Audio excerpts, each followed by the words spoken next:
You have these little UN stations. And why is that? And everywhere you look near these UN stations, something I noticed yesterday when I was looking, you're seeing all this kind of activity that appears to be a lot of warfare, bombings. You have some reconstruction sites here. Again, you can tell there was bulldozers here. You got you got an op lab here. Like, what is that, right? And then when you look a little further, you can see that there's literally smoke from these forest fires that are being set in Lebanon, southern Lebanon.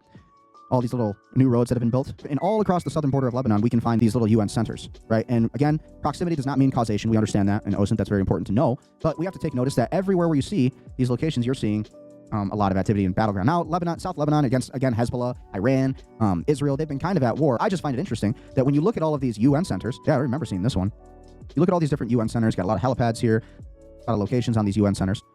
But always right next to them, you see a lot of activity when it comes to military and what looks like there could have been bombings, right? So when we look at these villages, we can tell that there's rubble everywhere. You can see the buildings have been destroyed in these areas. You can see a lot of vegetation change in the topography. You have a lot of new earth that we're seeing, which tells us that, again, there's a lot of excavation, engineering, you could call it. But ultimately, a lot of these are, from missile strikes, drone strikes. Got a lot of buildings that have been kind of collapsed. So you can see from these little trees here that these are all gone. Okay, and you got little patches of trees here. You can also see these buildings that are kind of pillaged. Okay, and this kind of follows all over. You got smoke, and whether that, some people might say, oh, those are clouds. Well, the reason you know that they're not clouds is because you got a dark coloration of the clouds. So all across southern Lebanon, you'll see these little UN centers, big areas that have been pretty much anywhere where you zoom in on Lebanon, you can find warfare, signs of missiles, bam, right here, bam. This was a whole structure that's been removed and or destroyed. And then as you keep kind of investigating, but you're looking at a lot of these that have been pretty much blown to bits. Always near these locations, you'll find these little UN centers. You just got to look hard for it. And you got to look in the right places. Ali Quran Mosque. So this is what a war zone essentially looks like. Successful war zone, you could call it, by the Israelis, I would say. More of the Israelis. Okay, and then boom, there you go. You find a UN center right here, right next to it. And you see this all over southern Lebanon. All of these UN centers are strategically placed right next to all of these war zones. UNP 121 in the nearby areas. Why is it right next to these UN centers, these United Nations centers? Is there a possible reason? Is the United Nations working as a proxy, or are they actually trying to defend?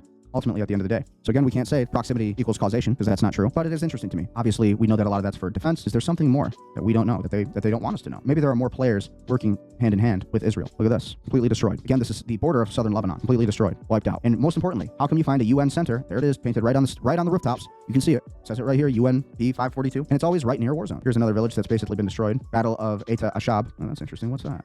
What is that over here? That's really strange. What do they not want us to see here? I don't remember seeing this. Again, boom. So you see all these war zones, you see all these buildings destroyed, and then you have the UNP 520 here. Zoom out and you see what's going on. Odessa, Israel observation point. This is what it looks like from satellite view.